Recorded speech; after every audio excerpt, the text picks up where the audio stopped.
ரொம்ப பயங்கரமானதுதான்.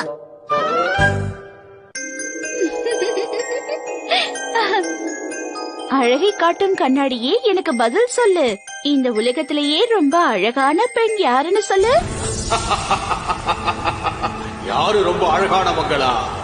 இந்த கண்ணாடிய கவனமா பாரு.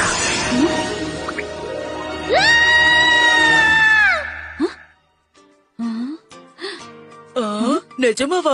எங்க இருந்து இதெல்லாம் ஆரம்பிக்குது? நான் விளக்கமா சொல்றேன். அல்ட்ரா வயலட் ரேஸ்ங்கிறது ரொம்ப ஆபத்தானது. அத யூவின்னு சொல்லுவோம். நீங்க ரொம்ப எச்சரிக்கையா இருக்கிறது நல்லது. இந்த டிவியாலதான் எனக்கு இப்படி எல்லாம் கனவு வருது போல இருக்கு. இதனால பிம்பிள்ஸ் மட்டும் வர்றது இல்ல, இதனால சர்ம வியாதிகள் வர்றதுக்கு கூட வாய்ப்புகள் இருக்கு. என்ன பயமுறுத்துறாரு? நான் யூவி கிட்ட இருந்து என்ன பாதுகாத்துக்கிறேன். அதாவது நான் வெளியில போகும்போது சன்ஸ்கிரீன் லோஷனை மறக்காம கொண்டு போவேன்.